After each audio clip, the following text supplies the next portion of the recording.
সাংবিধানিক অধিকার না। অনেককে বলেন হরতাল গণতান্ত্রিক অধিকার। গণতন্ত্রের কোনো ভাষায় কোথাও কোনো জায়গায় হরতাল লেখা আছে আমি পাই নাই। হরতাল আমি মনে করি একটা কালচার, একটা গণতান্ত্রিক কালচার, ঠিক আছে কালচার। কিন্তু আজকে হরতালটা যেভাবে ব্যবহৃত হয় গত 5 বছরে বা এর আগেও আপনি দেখুন, আজকে পর্যন্ত কোনো বড় দল শুধুমাত্র যেমন আমার হাওড়া এলাকার সেখানে ধানের দাম পায় না, কম, সেই ধানের ন্যায্য মূল্য পাওয়ার জন্য কি কেউ কোনো হরতাল করেছে? আজকে শ্রমিক ন্যায্য পাওনা যাতে পায়, তার যাতে মজুরি পায়, তার জন্য কি এই বড় দলগুলো শুধুমাত্র এই সমস্ত দাবি নাকি তারা হরতাল করেছে? তারা হরতাল করে দলীয় স্বার্থে, তারা হরতাল করে যে নির্বাচন কোন পদ্ধতি হইলে আমরা ক্ষমতা আসতে পারবো, আরেকজনের নির্বাচন কিভাবে হইলে আমরা ক্ষমতা থাকতে পারবো, এর বাইরে শুধুমাত্র জনগণের স্বার্থে হরতাল করেছে। এটা অন্তত আমিও মোটামুটি ভাবে রাজনীতিতে একদম নবীন না, আমি সক্রিয়ভাবে পার্লামেন্টের মেম্বার 86 থেকে আমি এই পর্যন্ত রাজনীতি করে যা আমার অভিজ্ঞতা দেখলাম, এই যে হরতাল, দেখুন আমি হরতালে একটা বিল এনেছি পার্লামেন্ট আছে 3 বছর, আমার বিলটার নাম জনস্বার্থ রক্ষা আইন। সেইটা আমি উদ্দেশ্য কারণে বলেছি যে হরতালটাকে শুধুমাত্র জনগণের যে আশা আকাঙ্ক্ষা বা গণমুখী স্বার্থে যাতে ব্যবহার করা হয়, গণতন্ত্রের স্বার্থে, সেই জন্য আমি ইলাবোরেট একটা উল্লেখ করে আমি একটা বিল এনেছি।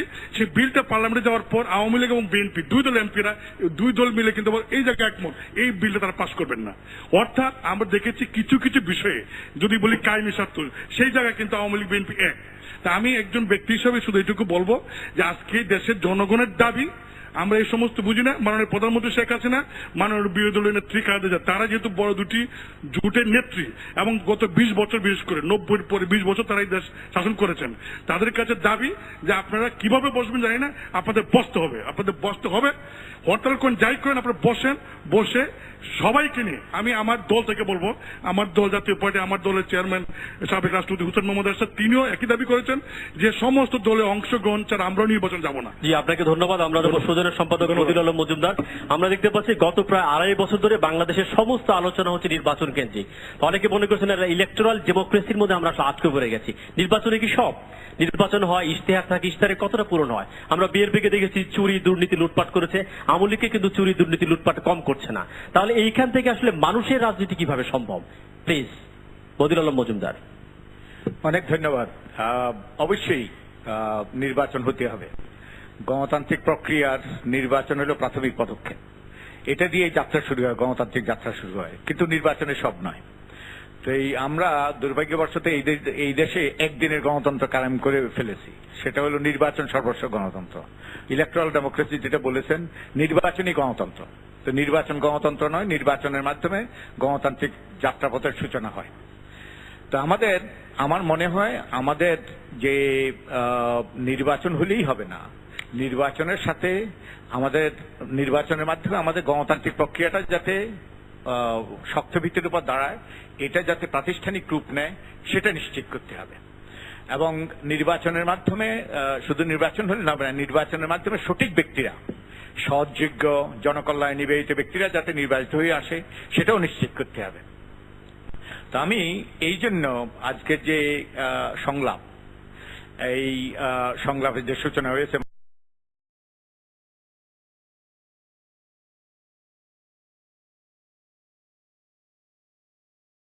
মাননীয় প্রধানমন্ত্রী এবং বিরোধী দলের নেত্রীর মধ্যে যে আলাপ আলোচনা শুরু হয়েছে, যে ঐতিহাসিক আলাপ আলোচনা, যারা একজন আরেকজনের ছায়া মানান না, তারপরে একজন আরেকজনের সাথে কথা বলেন না, আজকে যে তারা 37 মিনিট ধরে কথা বলেছেন, এটা ঐতিহাসিক এবং এটাকে আমি স্বাগত জানাই। তো এখন এটাতে কি সমাধান হবে? আমি মনে করি এটার মাধ্যমে সমাধানের হয়তো প্রাথমিক পদক্ষেপ আমরা নিতে পারি। এটার মাধ্যমে সমাধানের একটা এই যে গুরুত্বপূর্ণ পদক্ষেপ আমরা নিতে পারি। কিন্তু আমার মনে হয় আমাদের সার্বিক বিষয়ে যদি আমরা সমাধান না করি, শুধু এখনকার যে সংলাপটা, 2 দলের মধ্যে যে সংলাপটা হচ্ছে, এটা মূলত নির্বাচনকে নিশ্চিত করার জন্য, সুষ্ঠু নিরপেক্ষ নির্বাচনকে নিশ্চিত করার জন্য, এটা গুরুত্বপূর্ণ।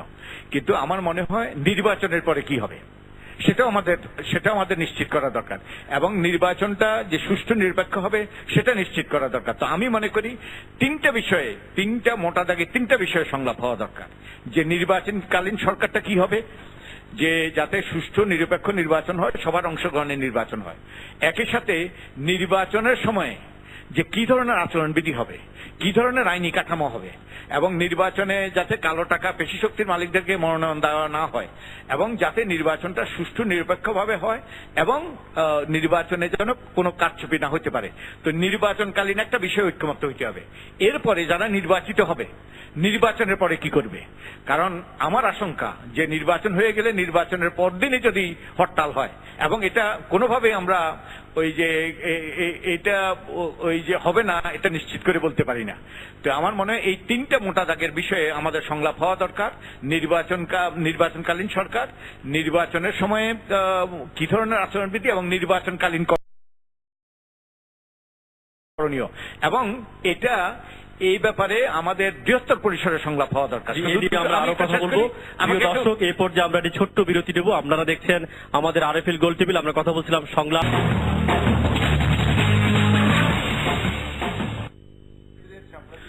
প্রিয় দর্শক, আরটিভির বিশেষ আলোচনা আরএফএল গোল টেবিলে আপনাদের আরেকবার স্বাগত জানাচ্ছি। আজকে আমরা কথা বলছিলাম সংলাপ, সংঘাত এবং চলমান রাজনীতি নিয়ে। আমাদের সঙ্গে বিজ্ঞ 6 জন আলোচক যোগ দিয়েছেন। বিরতির আগে তারা কিছু কথা বলছিলেন, এখন কিছু বলবেন।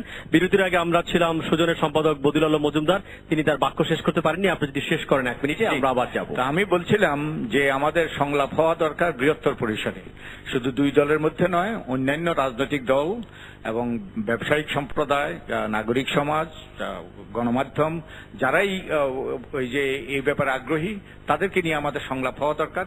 সংলাপের মাধ্যমে আমাদের কতগুলো সংলাপ, এই নির্বাচনী শুধু সংলাপ নির্বাচন নয়, যে ওই তিনটা বিষয়ে যাতে জাতীয় ঐক্যমত্য আমরা সৃষ্টি করতে পারি।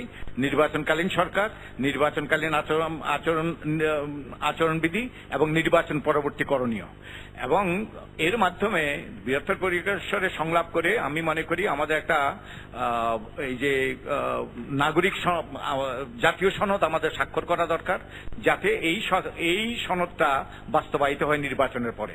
তো তাহলে আমরা কিন্তু এই সমস্যাগুলো সমাধান করতে পারবো, স্থায়ী সমাধান করতে পারবো, যার ফলে আমাদের গণতান্ত্রিক ব্যবস্থাটা সবচেয়ে ভিতর দাঁড়াবে বলে আমি বিশ্বাস। অনেক ধন্যবাদ, আপনার কাছে আসবো। সেটা হচ্ছে যে 90-এর গণঅভ্যুত্থানের পর এই যে আজকে যারা ক্রিয়াশীল রাজনৈতিক দলগুলো আছে তাদের কিন্তু একটা সমঝোতা হয়েছিল। 3 জোটের রূপরেখা, নির্বাচনী আচরণবিধি, কোনটা কিন্তু আমরা মেনে চলি নাই, জানি আমরা। কিন্তু আপনি নতুন করে শুরু করবেন না ওই জায়গা থেকে করবেন, একটা বিষয় দেখা দরকার। আরেকটা পয়েন্ট আমার মনে হয় আমাদের এই নির্বাচনী আলোচনায় আসা জরুরি। আমরা ইমিডিয়েট এই যে নির্বাচন দ্রুত যেটা হবে, এইটা কি ভাববো না আমরা যে কোর্টে যে ভার্ডিক্টটা আছে অন্তত পক্ষে, আপনি যে কথা বললেন যে নির্বাচনের এই যে প্রতিষ্ঠান শক্তিশালী হওয়ার আগ পর্যন্ত অন্তত পক্ষে 2টা টার্ম, এই যে ধারা, এটা করব। আমার মনে হয় স্পেসিফিক এই জায়গা না করলে সাময়িক যে পিসমিল সলিউশন করলাম এটা অ্যাকচুয়ালি কাজে দেবে না। এটা বোধহয় বিবেচনার। অনেক ধন্যবাদ। অনেকক্ষণ বক্তব্য শুনেছেন জাতীয় সংসদের চিফ উপাধ্যক্ষ আব্দুল শহীদ। আপনি যদি বলেন, বিশেষ করে মিস্টার ইব্রাহিম যেটা বলবার চেষ্টা করেছেন যে মাননীয় প্রধানমন্ত্রী টেলিফোনে হাফ এন আওয়ার লেগেছে শুধু কথার আয়োজন করবার জন্য, এইটি কেন হলো, এবং কথা চেষ্টা করেছেন তিনি পাচ্ছেন না, এটা হতে পারে কিনা আসলে? ধন্যবাদ। আমি জানি না, সৈয়দ মোহাম্মদ ইব্রাহিম অত্যন্ত একজন বিজ্ঞ সামরিক বিশেষজ্ঞ বিশ্লেষক হিসেবে তাকে সবাই চিনে। তারপরে যে একটু পিছন দিকে তাকাই, আমাদের শ্রদ্ধেয় নেতা ব্যারিস্টার রফিকুল ইসলাম মিয়া যে কথা বললেন যে জামাতের সাথে আমাদের সখ্যতা ছিল, এবং আমরা 14 মাস আগে সংসদ থেকে রিজাইন করেছিলাম। আমরা অবশ্যই সংবিধান অনুযায়ী আমাদের প্রত্যেকের যে ব্যক্তিগত অধিকার রয়েছে, সংসদ সদস্য জনগণ আমাদেরকে ভোট দিয়ে করে, এবং জনগণের চাহিদা পূরণে ব্যর্থ হলে অথবা জনগণ চাইলে সংসদ থেকে পদত্যাগ করা যায়। জামাতকে যারা প্রতিষ্ঠা করেছে তারা বিএনপি। আজকে ইব্রাহিম ভাই যে কথাটা বলছেন যে সংসদে শেখ সেলিম সাহেব কথা বলার কারণে তারা ওয়াক আউট করলেন, আমি কি জনাব রুবায়েত ফেরদৌস সাহেবকে আপনার মাধ্যমে জিজ্ঞেস করতে চাই যে 77 সালে যখন জনাব জিয়াউর রহমান সাহেব, সাইম সাহেব রাষ্ট্রপতি ছিলেন, তাকে সরিয়ে যখন তিনি চিফ মার্শাল অ্যাডমিনিস্ট্রেটর হলেন, ওই কোন বিধি বলে সেদিন হয়েছিলেন, গণতন্ত্রের কোন প্রক্রিয়ায়, কোন টুলস এর মাধ্যমে সেই দায়িত্বটা নিয়ে দেশে তিনি সামরিক শাসনকে আবার শক্তিশালী করে একটি রাজনৈতিক দল করে পরবর্তী পর্যায়ে তিনি দেশ শাসন করলেন। তাহলে আজকে মাননীয় প্রধানমন্ত্রী তিনি টেলিফোন করে বিরোধী দলের নেতাকে পান নাই। সৈয়দ ইব্রাহিম আমাদের অত্যন্ত শ্রদ্ধেয় ব্যক্তিত্ব, তিনি একজন অত্যন্ত মেধাবী লোক, দেশের নাগরিক।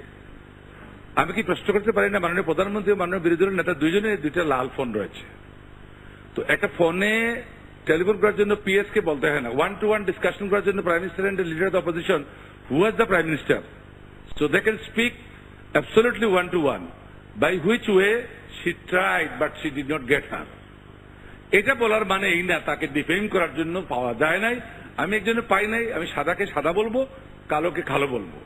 তাহলে জিয়াউর রহমান সাহেব তিনি একজন মুক্তিযোদ্ধা, আমাদের সাথে বক্তৃতা করেছেন। আজকে যে আমাদের প্রিন্স ভাই যে কথাটা বললেন সোহরাওয়ার্দী উদ্যানে যাদের ছবি প্রদর্শিত হলো, যেখানে জেনারেল অরোরার কাছে নিয়াজি সারেন্ডার যে সেরেমনিটা হয়েছিল সেখানে হয়েছিল, সেই জিনিসটাকে আজকে কলুষিত করার জন্য যুদ্ধবাদের ছবি টাঙ্গিয়ে যেখানে বিচারাধীন বিষয় অথবা বিচার হয়েছে বা কার্যকর হওয়ার জন্য আদালতের নির্দেশনা বাস্তবায়নের জন্য প্রক্রিয়াধীন রয়েছে, সেই ক্ষেত্রে বিরোধী দলের নেতা তিনি যে আলটিমেটাম দিলেন তাদেরকে আমি জিজ্ঞেস করতে পারি না একবার জাতির সামনে যে মাননীয় প্রধানমন্ত্রী এরকম কোন দৃষ্টান্ত আজ পর্যন্ত এর আগে ব্যারিস্টার রফিকুল ইসলাম মিয়া যেটা বলছেন আমি শ্রদ্ধা করে বলছি, তিনি যখন মন্ত্রী ছিলেন ওই ডায়ালগের সময় জলিল সাহেব আর মান্নান সাহেবের ডায়ালগের সময় কিন্তু আমিও পাশাপাশি থাকার আমার সুযোগ হয়েছিল। ওইরকম কোন ব্যবস্থা মরহুম আব্দুল মান্নান সাহেব খুব ভালো একজন রাজনীতি ছিলেন, তিনি বলেছিলেন আমার ক্ষমতা নাই, কি প্রকৃতিতে এটা সমাধান হবে সেটা বলার ক্ষমতা নেই, তবে ডায়লগ চলছে আমি এটা বলতে পারবো মিডিয়ার সামনে। তাহলে তিনি কোন ফর্মুলা তিনি বললেন যে 5 জন করে ব্যক্তিগত পর্যায়ে আমাদের একটা পৌঁছার সুযোগ হয়েছিল, ভালো কথা। He knows and I think he could not do it because of some non cooperation from anywhere. আজকে আমার কথা হচ্ছে যে মাননীয় প্রধানমন্ত্রী যে ডায়লগ ওপেন করার জন্য আলটিমেটাম দেওয়ার পরে এটি রাজনৈতিক দলের প্রধান অথবা সরকার প্রধান এইভাবে এত স্বচ্ছভাবে এত তড়িৎ গতিতে এটা রেসপন্স করে যেটা পাবলিক মিটিং এর একটা আলটিমেটামকে, এটা হয় না। একটা রাজনৈতিক দল অবশ্যই আমাকে যদি কেউ বলে গাড় ধরে যে তুমি এটা করতে হবে, আমি করব না। কিন্তু একটা রাজনীতির স্বার্থে দেশের স্বার্থে মাননীয় প্রধানমন্ত্রী তিনি বারবার বলেছেন দেশ আমাদের সকলের, এই দেশের মানুষের কল্যাণ করার জন্য আমরা যে দায়িত্ব পেয়েছি সেই দায়িত্ব বাস্তবায়নের ক্ষেত্রে যেটা জনগণের পক্ষে যায় সেই ক্ষেত্রকে আমরা বেছে নেওয়ার জন্য আমাদের রাজনৈতিক কর্মকাণ্ড। তাই জাতীয় সংসদে ওনারা প্রবেশ করলেন, বক্তব্য দিলেন, প্রস্তাব দিলেন। প্রস্তাব কে দিবেন? বিরোধী দলের নেতা আছেন, তিনি সংসদ যান নাই। আমার কাছে তথ্য আছে, আমি মিস্টার রুবায়েত আপনার মাধ্যমে আমি যদি আজকে আমি কাউকে ডিফেম করার জন্য বলছিলাম, বিরোধী দলের নেতা তিনি সংসদের একজন অত্যন্ত গুরুত্বপূর্ণ সাবেক প্রধানমন্ত্রী, তিনি এ পর্যন্ত সংসদে মাত্র 10 দিন উপস্থিত হয়েছে। কার্যদিবস 408টি কার্যদিবস এই সংসদের নবম জাতীয় সংসদের 408টি কার্যদিবস অতিক্রান্ত হয়েছে। যিনি সংসদেই যান না তার পক্ষে সাবেক স্পিকার একজন সংসদ সদস্য যে প্রস্তাব উত্থাপন করলেন তারই সহকর্মী এম.কে. আনোয়ার সাহেব সেটাকে আবার বিভিন্নভাবে আবার সেটাকে শিফটিং করে তিনি উপস্থাপন করলেন।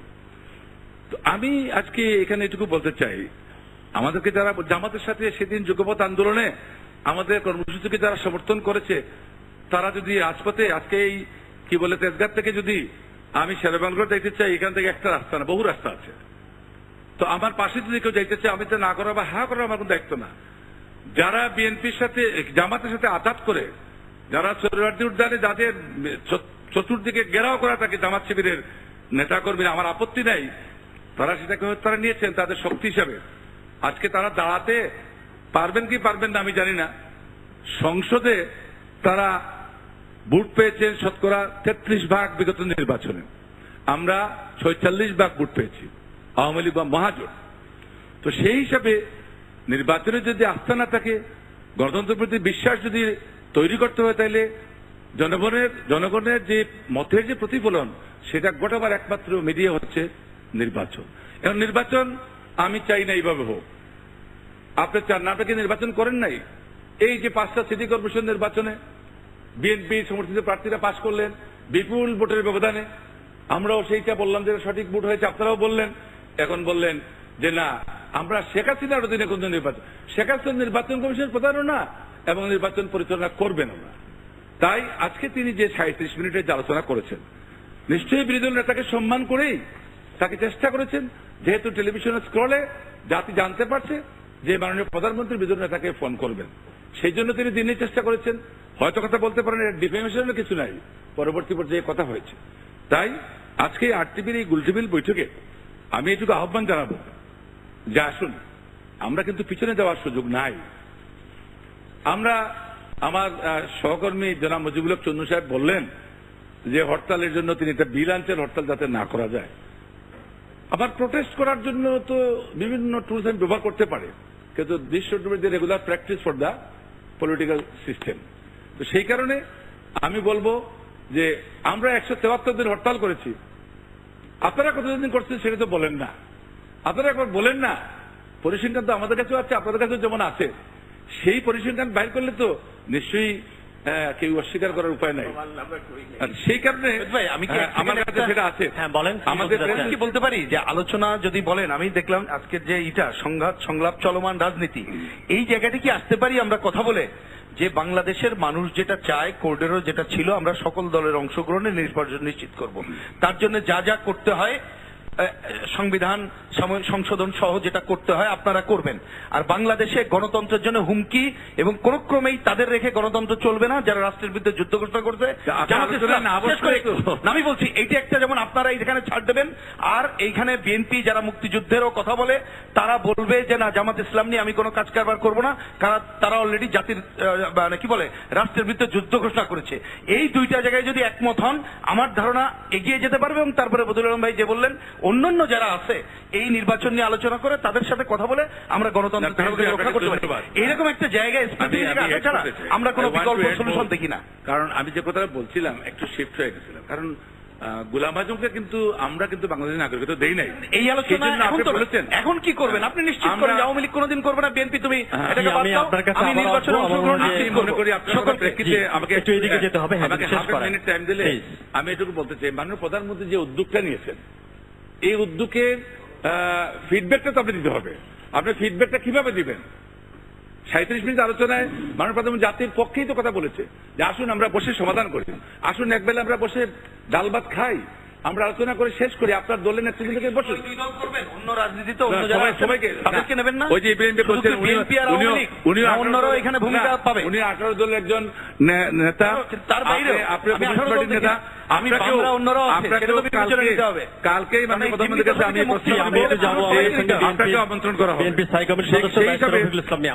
আমার মনে হয় পিছন দিকে তাকালে কিন্তু আমরা সামনে তাকাতে চাই, সামনে তাকানো সম্ভব কিনা, আলাপকে সামনে তাকানো সম্ভব কিনা শুধু না, আমি বলবো সামনে তাকাতে না পারলে দেশের অস্তিত্ব, গণতন্ত্রের ভবিষ্যৎ, মানবাধিকার, আইনের শাসন সব নিঃশেষ হয়ে যাবে।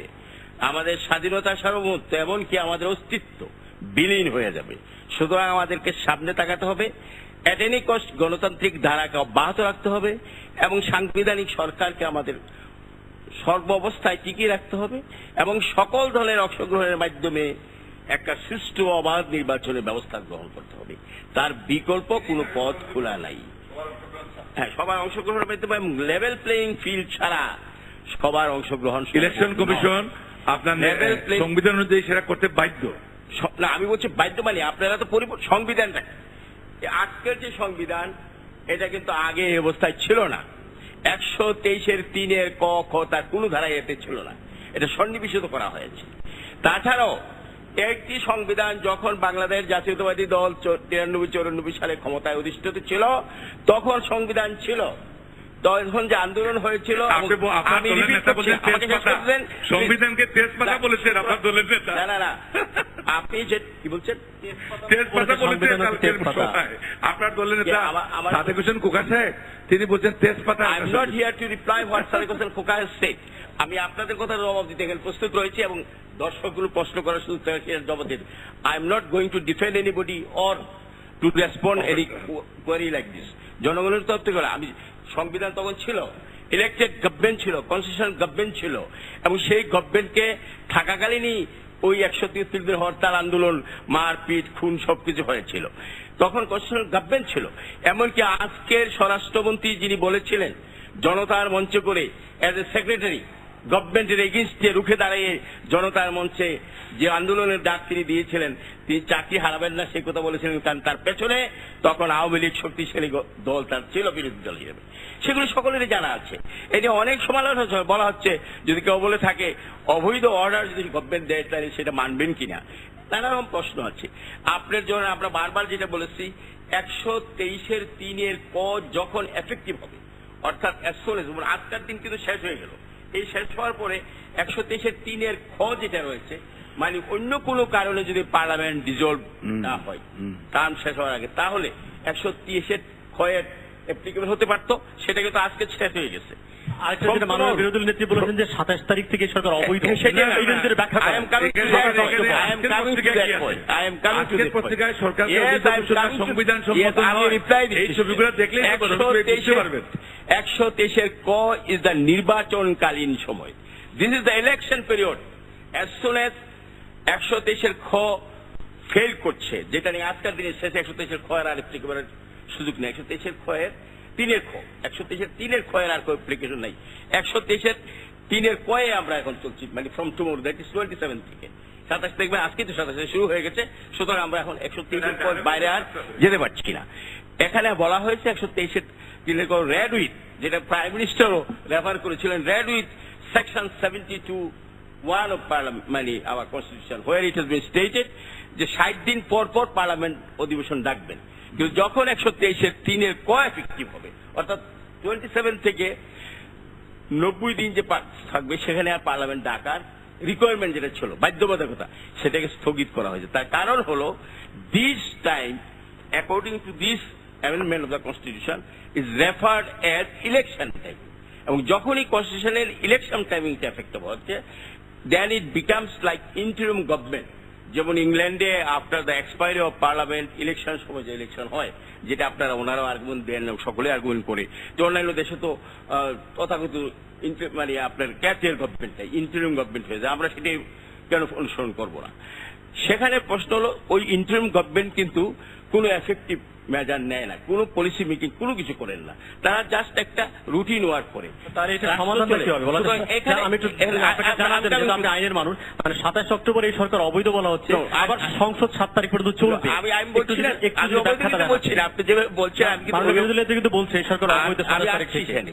বিরোধী দল নেত্রী এই যে অবৈধ মানে the orders of the government, policy making of order of the government, কিন্তু রুটিন মাফিক কাজ বাদ দিলে, মানে এই পলিসি বাদ দিয়ে যে সমস্ত ইন্টারিম গভর্নমেন্ট যে ফাংশন করতে পারে, এবং যার ব্যাখ্যা আপনার আর্টিকেল 57(3)-তে বলা হয়েছে যে প্রাইম মিনিস্টার আবার নতুন প্রাইম মিনিস্টার না হওয়া পর্যন্ত he or she will continue her function as prime minister, and the minister under article 58(4) they will continue till new ministers takes over. This is the constitutional provision, not only of amended না, কিন্তু আগের constitution তাই ছিল।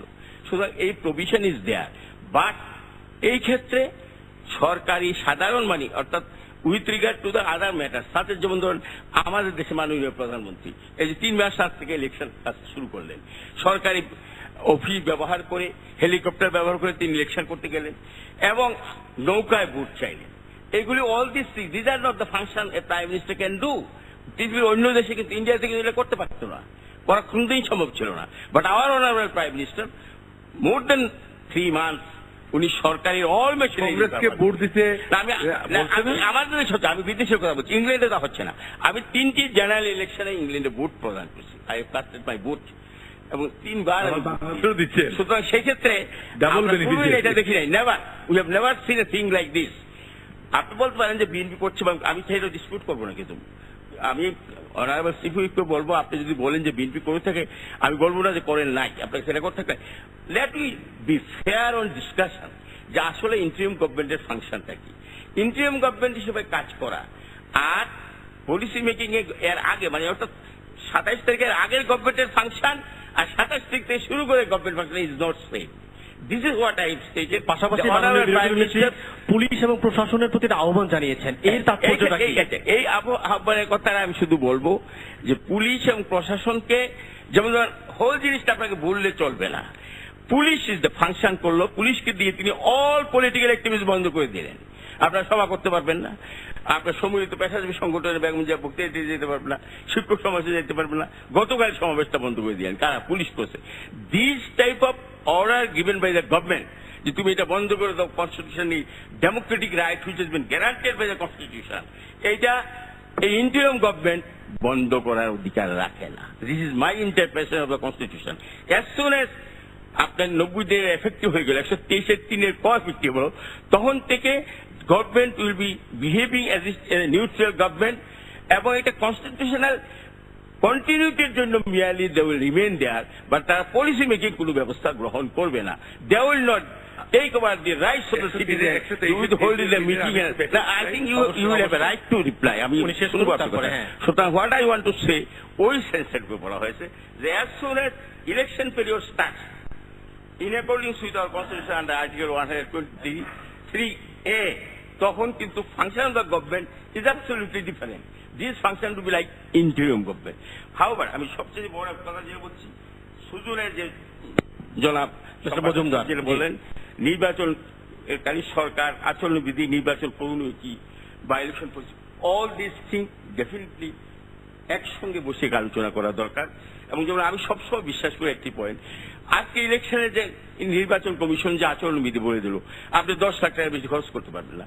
মে I be fair to my self and to all other members of parliament, এখানে যার present যেমন চুনু সাহেব, মুজিবুল হক চুনু সাহেব রয়েছেন, যে আসলে আমাদের এই 300 জন এমপি সবাইকে ওই আইনটা বাইন্ডে আমরা এমপি হয়েছি।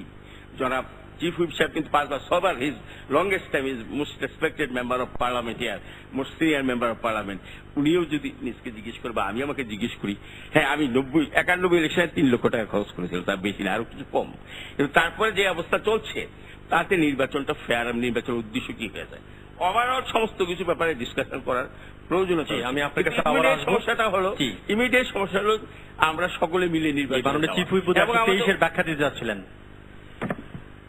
আমার মনে হয় যেহেতু আমি তো আইনজীবী না, এখানে যারা আছেন কিন্তু দীর্ঘদিন সংসদ সদস্য হিসেবে কাজ করার সুবাদে এই সংবিধানের যে সংশোধনী যেটা 123-এ যে কথা বলছেন যে মেয়াদ পূর্ণ হওয়ার পূর্বে যদি সংসদ ভাঙ্গিয়া যায়, তাহলে যেদিন ভাঙ্গে যাইবে তার 90 দিনের মধ্যে নির্বাচন অনুষ্ঠান করিবেন মধ্যে। কিন্তু আমাকে বলে নাই সংসদ অধিবেশন যদি সেই সময়ের মধ্যে চলমান থাকে সেই দিন থেকে সংসদের কার্যক্রম বন্ধ করা যাবে, এরকম ব্যাখ্যা কিন্তু যেমন কয়তেও নাই, 3-এর কতেও নাই, কতেও নাই। চলা যাবে সে কথা নাই। আমি বলি আমরা হয়তো বিতর্ক করছি, আমরা আজকে বিষয়ে বিতর্ক করছি। 60 days এখানে সমাধান হবে না, না দেওয়াটার অর্থই হলো you have no chance to that. কিন্তু উনি যেটা বলেছেন প্রথম, যে যদি কনস্টিটিউশনাল অ্যামেন্ডমেন্ট ইজ পুয়ার, এটা অত্যন্ত দুর্বল ড্রাফটিং, তাহলে তা তো করতেই পারে। জাতিকে এত তর্কের সুযোগ দেওয়া মানে এত দুর্বল ড্রাফটিং। ঠিক আছে, পরে যাবো, ঠিক আছে আপনি বলতে পারেন। আমার মনে হয় যে এখানে যেহেতু বিদ্যমান অবস্থায় এই 90 দিনের মধ্যে নির্বাচন করার জন্য নির্বাচন কমিশন তার এখতিয়ার অবশ্যই আরপিও অনুযায়ী, RPO within the constitutional framework, RPO যে ধারাগুলা সংসদে পাস হবে। আমি 1 মিনিট শেষ করে বলি, হ্যাঁ 1 মিনিট শেষ করে দিচ্ছি। তো সেই ক্ষেত্রে যেটা আমাদের মাননীয় ব্যারিস্টার রবিউল ইসলাম মিয়া যেটা বলছেন যে অধিবেশন চলাকালীন সময় যেহেতু অধিবেশন প্ররোগ করার পরে মহামান্য রাষ্ট্রপতি 60 দিনের মধ্যে অধিবেশন ডাকতে সাংবিধানিক বাধ্য, এখানে কিন্তু এই বিষয়টা কিন্তু আসছে না, তার কারণ এখানে নাই। কারণ এখন অধিবেশন চলছে, যেদিনই অধিবেশন শেষ হবে তার 1 মাস 15 দিন অথবা 30 দিন অথবা 20 দিন নির্বাচন কমিশন যেরূপ মনে করিবে 45 ডেজ থেকে আরপিওতে যদি নির্ধারিত থাকে সেইভাবে যেভাবে থাকিবে সেইভাবে নির্বাচনের তফসিল ঘোষণা করবেন। এরপরও বলা আছে যারা সংসদ সদস্য হিসেবে নির্বাচনে অংশগ্রহণ করবেন এই কথা গণ্য করিয়া নির্বাচিত যদিও হন, পরবর্তী তাদের যে 90 দিনের যে শূন্য পদ এটা অতিক্রান্ত না হওয়া পর্যন্ত কেউ কিন্তু শপথ নেওয়ার কোন সুযোগ নাই, গেজেট হইলেও পারবেন না। তো সেই ক্ষেত্রে রবিক ভাই যে কথাটা বলছেন, আমি মনে করি সংবিধান আছে, সরকার আছে, এবং শেখ হাসিনার সরকার যে অবৈধ নয় এই কথাটা আজকের পত্রিকায় এই বিতর্কের সাথে তো আমাদের সংলাপের মাধ্যমে সমাধানের কিছু প্রসঙ্গ বলছেন যে সরকার নাই, আলোচনা কাছে তো এটা তো প্রশ্ন ওঠে না। প্রিন্সিপাল ভাই, হ্যাঁ আমি আপনি বাংলায় উপাধ্যক্ষ, যাহা 19 তাহা 20, তো আমি যেটা 20 কোনটা বাংলায় বলে যাহা 52 তাহা 53। তো আমি যেটা বলতে চাই খুব সিম্পল, আমি 2টা কথা বলবো খুব অল্প সময়ে। একটা হলো একটা আধা জোক আধা সিরিয়াস কথা, এক কথার মধ্যে অর্ধেক জোক আর অর্ধেক সিরিয়াস। সে কথাটা হলো ইংরেজিতে 3টা অক্ষর A B আর C। বর্তমানে যে কৌশলটা অবলম্বন করছে আমার মনে হচ্ছে সরকারি রাজনৈতিক দল, কখনো নাম নিয়ে না, সেটা হচ্ছে ABC টেকনিক। এতে দাঁড়ায় যে অ্যাভয়েড করো, বিতে দাঁড়ায় যে অ্যাভয়েড যদি করতে না পারো তো বাইপাস করো, আর যদি অ্যাভয়েডও করতে না পারো, বাইপাসও করতে না পারো, তো সি হলে কনফিউজ করো। তো গত 2.5 বছর ধরে, গত 2 বছর 3 মাস যাবৎ, খাস করে গত 4-5 মাস যাবৎ জাতি টোটালি কনফিউজড, ABC টেকনিক, যে কোন দিক যাব। এখন সংবিধানের প্রভিশনটা আমাদের মতো সাধারণ মানুষ যারা আমরা আইনের এক্সপার্ট না, এই তর্কে আমরা যে সমাধানে পাবো না। আমার দায়িত্বহীন ঘোষণা, যারা এই ড্রাফটিং করেছেন তারা ইচ্ছাকৃতভাবে একটা ভেজাল রেখে দিয়েছেন।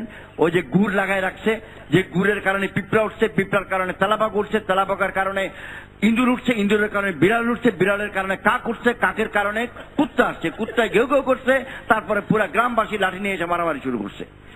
আমি যেটা বলতে চাচ্ছি সেটা হচ্ছে, এই অবস্থা চলতে থাকলে তো সমাধানে যাব না, আমাদেরকে সমাধানে যাইতেই হবে। তার জন্য রাস্তা একটাই, আমার অর্ধেক কথা হচ্ছে এটা, বাকি অর্ধেক বাকি। তার রাস্তা একটাই যে সংলাপে যেতে হবে। সংলাপটার জন্য দোষারোপ না করে, একদিন হোক 2 দিন হোক, যা হবার হয়েছে রে ভাই, কেউ কাউকে বদনাম দোষ ইত্যাদি না দিয়া হরতালটা কালকে বন্ধ করে দেবে, আরো ভালো হবে। হরতালটা সামনে বন্ধ হইব, আপনার মোবাইল ফোনে তার SMS দিলে হরতাল বন্ধ হইতো না। বা আমি সুতরাং হরতাল বন্ধ হোক অন্তত পক্ষে, সেটা বলতে পারি। হরতাল করতেই পারে, ভাই আমি একজন ব্যক্তি হিসেবে আবেদন জানাচ্ছি, জ্বালাও পড়া করেন না দেশবাসী এবং হরতালকারীগণ। যদি কেউ মানার থেকে মানেন, কিন্তু I am not the one who is giving command যে জ্বালাও। অতএব আমার কমান্ডের যে জ্বালাও বন্ধ হবে তার তো কোনো গ্যারান্টি নেই। কিন্তু আমি যেটা বলতে চাচ্ছি, দ্বিতীয় অংশ যেটা বলতে চাচ্ছি সেটা হচ্ছে, উনি যে কথাটা বললেন প্রস্তাব, অনেকেই বলছেন কথাটা যে মাননীয় 2 জন নেত্রী যদি কথা বলে তাতে কি দেশের সব সমাধান হবে। আংশিক একটা নির্বাচন নিয়ে আমরা আপাতত আলোচনা করছি, কিন্তু এই একটা নির্বাচনের সময় যদি কথাটা ওঠে, যে কথাটা এই ক্রাইসিসের সঙ্গে জড়িত, যে গত 5 বছর আগের নির্বাচনের সময় আওয়ামী লীগকে জনগণ এই ম্যান্ডেট দেয় নাই যে তোমরা সংবিধানের তত্ত্বাবধায়ক সরকার পদ্ধতি বাতিল করবা, এত বড় একটা গুরুত্বপূর্ণ ডিসিশন। তাহলে এই নির্বাচন যেটা আগামী 2 মাস 3 মাস 4 মাস পর আল্লাহ যদি দয়া করে করান, না একটা ম্যান্ডেট দিয়েছে, আর দাঁড়ান 2/3 মেজরিটি হইলেই আপনি you can amend any part of the constitution. আচ্ছা আচ্ছা, এবং হাইকোর্টে তো রায় দিয়েছে। আচ্ছা, এটা আমি রাজনৈতিক তর্ক এখানে করতে চাই না। আমার একটু আমি রাজনৈতিক তর্ক হইল, যদি এই নির্বাচনের সময় কথাটা ওঠে যে ভবিষ্যতের নির্বাচনে কি হবে, অর্থাৎ এবার যদি আমরা তত্ত্বাবধায়ক সরকার ব্যবহার করব না, আই উইথড্র। এবার যদি আমরা অন্তর্বর্তীকালীন নিরপেক্ষ নির্দলীয় ব্যক্তিদের নিয়ে করি, যেই দলই জিতুক না কেন আগামীবার এই নিয়মে নির্বাচন হবে, এটা আপনার আগে থেকে ঘোষণা করেন, তাহলে কিন্তু আর বিতর্কের কোনো জায়গা থাকে না। এটা শেষ, আমাকে আর সুযোগ আপনি এই আলোচনা আজকে দিবেন না। আমি শেষটা বলে দিই, না আরেকবার আপনার সময় পাবেন না, সময় পাবেন না। এই জন্য যে আমি চাই প্রধান 2 জনের বড় ভাইয়েরা কথা বলুক, আমরা ছোট দল, আমাদেরকে কম দেন, আপত্তি নেই। আমার বক্তব্যটা শেষ, যে বাংলাদেশের রাজনীতি যে গুণগত পরিবর্তন চাচ্ছেন, যেমন উদাহরণস্বরূপ বাংলাদেশ কল্যাণ পার্টির জন্মের দিন যে ঘোষণা দিছি পরিবর্তনের জন্য রাজনীতি, ব্যারাক ওবামারটা নিয়ে লাফাইছেন, মাননীয় প্রধানমন্ত্রীর দিন বদল নিয়ে লাফাচ্ছেন, আমেরিকান চেন নিয়ে লাফাচ্ছেন। আমরা ছোট মানুষ, ছোট কথার দাম কম, মানুষে শুনে না। কিন্তু যেটা বলতে চাচ্ছি, যদি গুণগত পরিবর্তন আসলে চান, এটাও একটা টেকনিক যে এইসব ঝামেলা নিয়ে ঝগড়া বাঁধায় রাখো, যেন আপনি আর অন্য কোনো কিছু চিন্তা করতে পারেন না।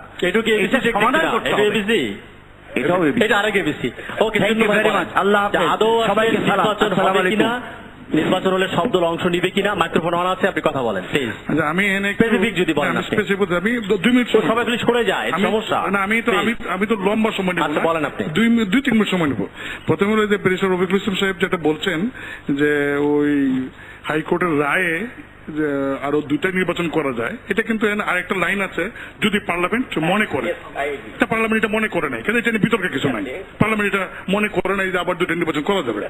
এটা একটা। আরেকটা হলো যে আসলে এটা আমরা একটা অত্যন্ত আশাবাদী যে মাননীয় প্রধানমন্ত্রী বিরোধী নেত্রীকে অফার করেছেন আলোচনার জন্য, বিরোধী নেত্রী সেটা গ্রহণ করেছেন, খুব সিরিয়াস কোনো কন্ডিশন দেন নাই।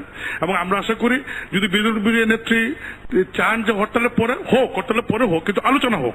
তবে একটা জিনিস আমি বলেছি, আলোচনা আমাদের আপত্তি নাই, কিন্তু একটা জিনিস আপত্তি আছে, এটা হলো যদি আলোচনা হয়, যদি আলোচনা হয়, এই যে ইব্রাহিম ভাই যেটা বললেন, তাহলে আলোচনায় যাতে পরবর্তী নির্বাচনগুলোতে এই নির্বাচন কিভাবে হবে এইটা নয় যেন আর কোন রকম ডিবেট। সেটাই তো দুর্ভাগ্য যে 42 বছরে আমরা আমাদের নির্বাচন পদ্ধতি ঠিক করতে পারি না।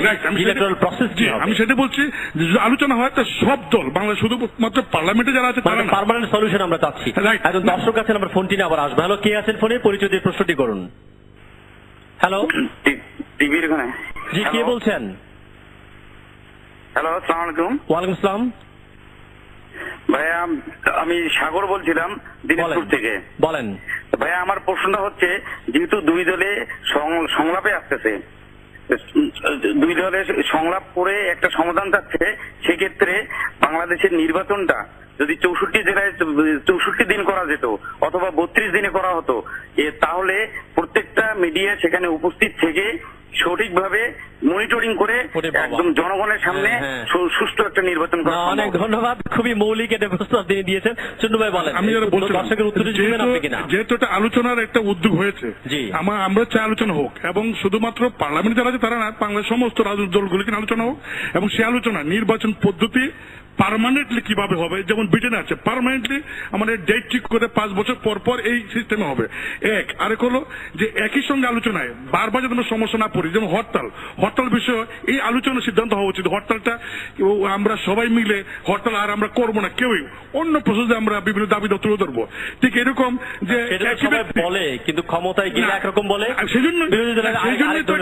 সেই জন্য যেতে এখন কেউ ক্ষমতায় নাই। মোটামুটি বর্তমান গভর্নমেন্ট আজকে পর থেকে ইন্টারিম গভর্নমেন্ট হিসেবে ঠিক হবে, এবং অপোজিশন আছে, সবাই যেহেতু আলোচনার সুযোগ আসছে, সেই জন্যই বলছি।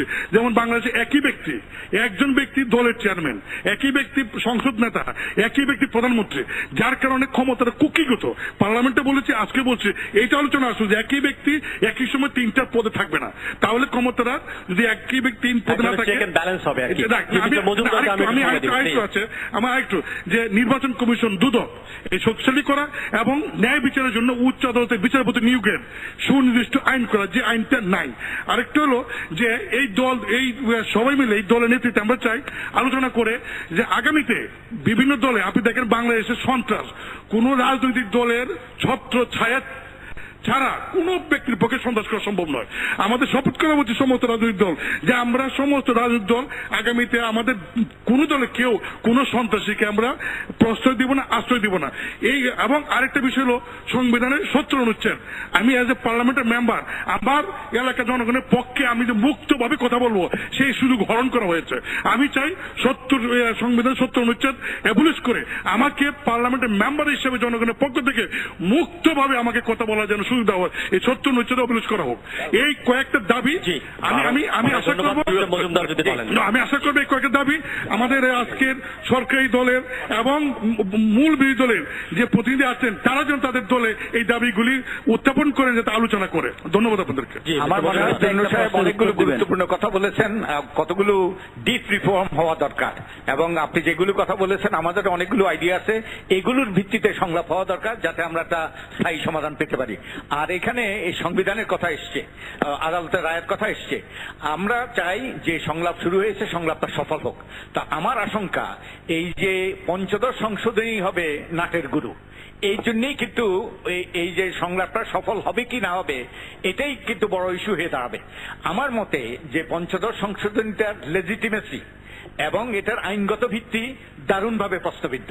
কেন আমি লেজিটিমেসি প্রশ্নবিদ্ধ আমি ওই যে একটু 1-2 মিনিটে আমি বলার চেষ্টা করছি যে সংবিধান সংশোধনের জন্য যে কমিটি করা হয়েছে জুলাই মাসে 2010 সালে, 29শে মার্চ 2011 সালে কমিটি সর্বসম্মত সিদ্ধান্ত নিয়েছে যে তত্ত্বাবধায়ক সরকার রাখবে। এরপরে 10ই মে আদালতের রায় হয়েছে, যে আপিল বিভাগ রায় দিয়েছে যে তত্ত্বাবধায়ক সরকার ব্যবস্থাটা এটা সংবিধানের পরিপন্থী। আমাকে একটু সুযোগ দিবেন। তারপরে এরপরে 29শে মে 10 তারিখে 29শে মে কমিটি সর্বসম্মতভাবে সিদ্ধান্ত নিয়েছে তত্ত্বাবধায়ক সরকার রেখে সামান্য একটু পরিবর্তন করে 3 মাসের সময়সীমা বেঁধে দিয়ে এবং ওই যে বৈদেশিক চুক্তি সম্পর্কে কিছু বিধিবিধান রেখে তারা ওই যে সংবিধান সংশোধনের বিল তারা সুপারিশ করেছে। এর পরদিন 29 মার্চ 30 তারিখে মাননীয় প্রধানমন্ত্রীর সাথে কমিটি বসে, তারপরে সবকিছু পরিবর্তন হয়ে যায়। এখন সংবিধানটা হলো ইট represents the will of the people of Bangladesh. এখন এই সংবিধানটা কার উইল? এখন এটার লেজিটিমেসি ইজ ইন কোয়েশ্চেন, এবং আরেকটা হলো এটার legality is in question too. কারণ একটা সংসদ আরেকটা সংসদের হাত পা বেঁধে দিতে পারে না। এই 7B অনুচ্ছেদের মাধ্যমে যে সংবিধানের 1/3 অপরিবর্তনযোগ্য করা হয়েছে এবং ইট ইজ ইলিগাল। তো আমি মনে করি যে পঞ্চদশ সংশোধনের legality and legitimacy is in serious. ধন্যবাদ। তাই আমাদের এটার বাইরে না আসলে আমাদের সমাধান হবে না। না, আমি উনি সংবিধানের কথা ওই দিকে আমি যাচ্ছি সেই না। আলোচনা দরকার আমি নেই। মনে করি যে এখনকার যে পরিস্থিতি প্রিন্স ভাই আপনার থেকে আধা মিনিট ধার অবশ্যই, নিচ্ছি। আপনি ধার দেন অবশ্যই। প্রিন্সিপাল শহীদ ভাই, আপনারে প্রশ্ন করি, আপনার মনে একটা দুঃখ আছে, সেই দুঃখটা আপনি প্রকাশ করছেন। সুন্দর কথা যে গতকালকের মিটিং এ যে সোহরাওয়ার্দী উদ্যানের ঐতিহাসিক স্থানে যে হয়েছে, আমি আপনার সঙ্গে শুধু কণ্ঠ মিলাই বলতে চাচ্ছি, আবেদন করা হয়েছিল নয়াপল্টনে, সেইখানে দিলে আপনার মনের দুঃখ আজকে হইতো না।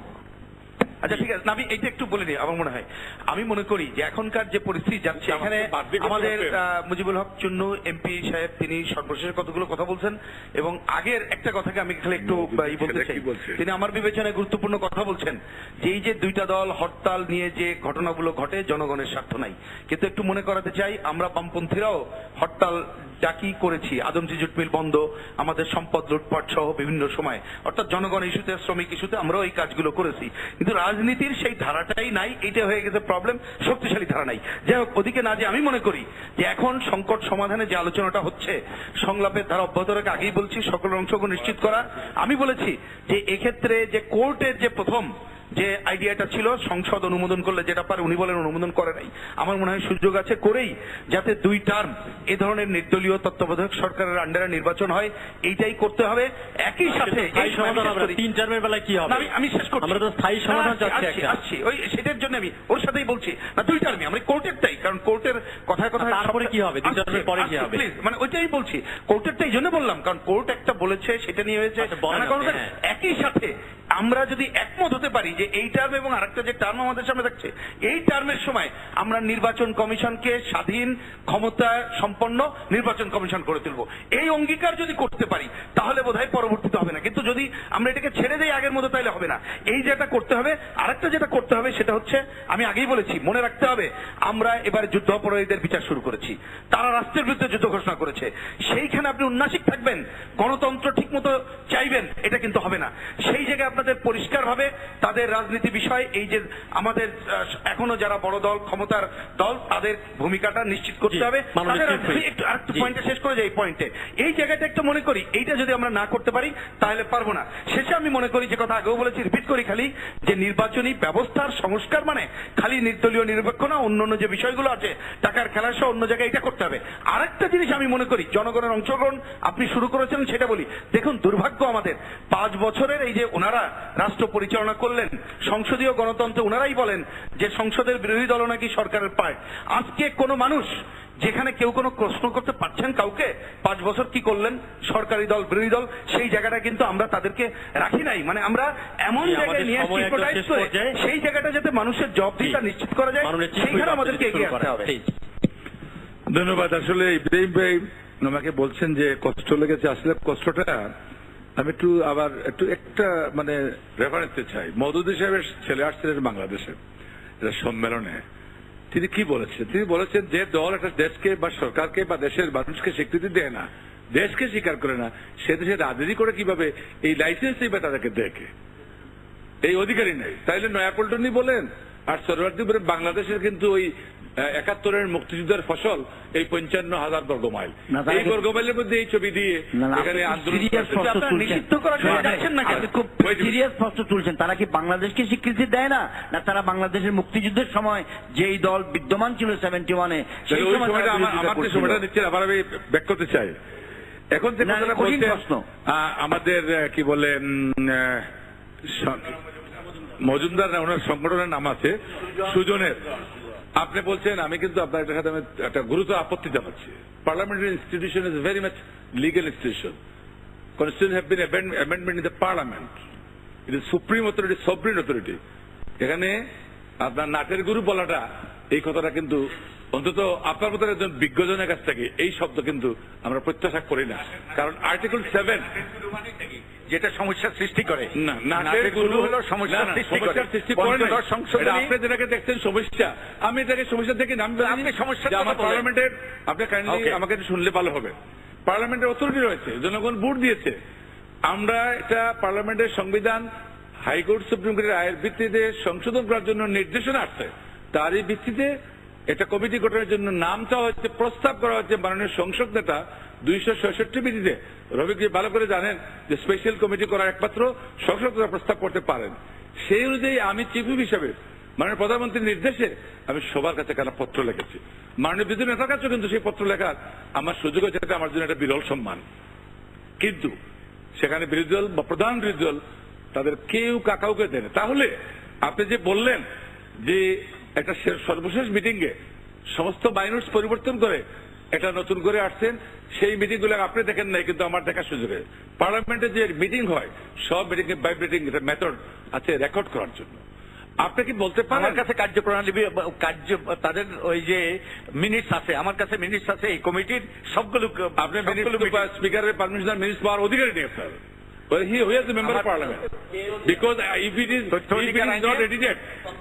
not edited, অধিকার আইনে চাইলে পাবে না। না, ওই পারমিশন, আমি সেটাই বলছি, পারমিশন হয়তো parliament is a public institution,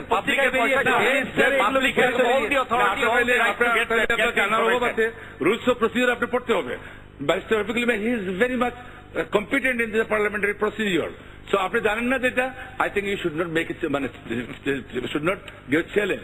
so পার্লামেন্টের কোন রেকর্ড, আমি চিফ হুইপ না, আপনি এমপি হইলে কিন্তু একে বলবেন, আমার কথাই আপনি বলবেন, আমি কিন্তু আপনাকে ডিফেম করতেছি না।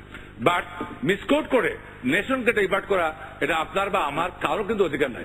তথ্য অধিকার আইন হয়েছে, কোন তথ্য আপনি চাইতে পারেন সেটাও কিন্তু বিধিবিধান আছে, সেখানে বলা আছে সবকিছু।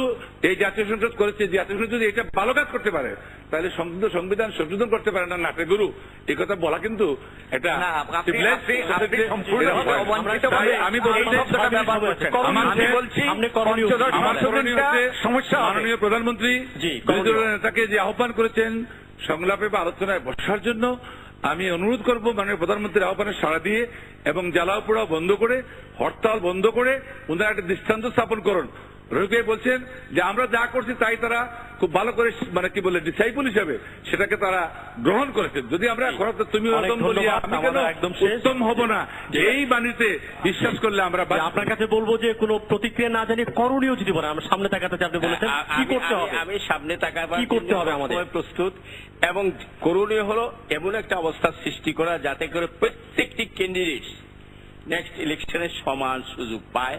Level playing field must be there for all the candidates. কিন্তু যেই কথাটা সুজনের সম্পাদক সাহেব যথার্থই বলেছেন বলে আমি মনে হয় যে 15th অ্যামেন্ডমেন্টের মাধ্যমে এমন কিছু লুপোলস হয়ে গেছে যেটা আমি শহীদুদ্দিন সাহেবের সঙ্গে এগ্রি করি না, আমি এগ্রি করি আপনার কাছে রাইট টু পাস। কিন্তু এমন একটা অবস্থার সৃষ্টি করা হয়েছে বিলটা পাস করার ফলে যাতে level playing field has been totally destroyed. There is no level play. এক, দুই হলো আমি আর্টিকেল 7 কোট করতে চাই, সংবিধানের প্রাধান্য, গণপ্রজাতন্ত্রের সকল ক্ষমতার মালিক জনগণ। মালিক কিন্তু কনস্টিটিউশন নয়, মালিক কিন্তু মেম্বার্স অফ পার্লামেন্ট বা কোর্ট নয়, ইভেন অফিসাররাও নয়, মালিক হলো জনগণ।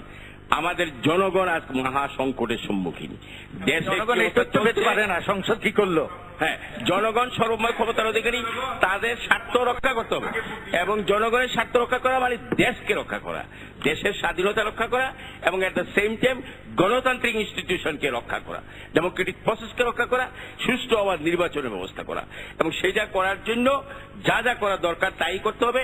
এবং আমি অত্যন্ত আশান্বিত যে মাননীয় প্রধানমন্ত্রী এবং বিরোধী দলমন্ত্রী যে কথা বলে যেই একটা নতুন কনজিনিয়াল অ্যাটমসফিয়ার সৃষ্টি করেছেন, এইটাকে ধারণ করে যথাসময় নির্বাচনটা হবে সকল দলের অংশগ্রহণের মাধ্যমে এবং প্রয়োজনীয় অ্যামেন্ডমেন্ট, যেটা জনাব আমাদের চিফ হুইপ সাহেব বলেছেন যে 7th of November পর্যন্ত কনস্টিটিউশন পার্লামেন্টকে এক্সটেন্ডেড করা হয়েছে with a reason, with a belief যে নেসেসারি অ্যামেন্ডমেন্ট পার্লামেন্টের মধ্যে এনে সকলের অ্যাকোমোডেশনের মাধ্যমে যাতে ইলেকশন না, ঠিক আছে, সেটা আপনি বলেছেন, আমি আপনাকে কনগ্রেচুলেট করি যে ওই যদি উদ্দেশ্য হয়ে থাকে to extend the period of parliament up till 7th of November two resolve the crisis, আমি মনে করি সেই পথ ধরে সামনের দিকে এগুলি নিশ্চয়ই আমরা সমস্যার সমাধান করতে চাই। কারণ এই বাংলাদেশের সাধারণ মানুষ কিন্তু অনেক, আজকে ঢাকা শহরে 30 থেকে 40 লক্ষ লোক রাজপথে মানবতর জীবনযাপন করে, বৃষ্টি বাদলের দিকে কমিউনিস্ট পার্টির নেতা এখানে আছেন। আমি ব্যক্তিগতভাবে গভীর রাতে অনেক সময় এই বৃষ্টি দেখি আমি একটা কিভাবে বাক্য মানুষ বলতে থাকে, চাই। তাদের সমস্যা সমাধান করতে হবে। অর্থাৎ অগণিত দরিদ্র হতদরিদ্র মানুষ, অসহায় মানুষ যেভাবে আছে, তাদের সমস্যার সমাধান করতে হলে আমাদের অনেক পরিবর্তন করতে হবে। আমাদের এটা করা সম্ভব বলে আমি মনে করি। 30 সেকেন্ডসে দুটো বাক্য বলবো। প্রথম বাক্য হচ্ছে রাজনৈতিক সমস্যার সমাধানের জন্য রাজনৈতিক পদক্ষেপ এবং মাধ্যম ব্যবহার করুন।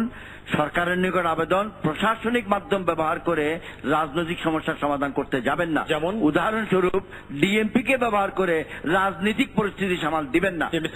2 নম্বর বাক্য শেষ হয় একটু।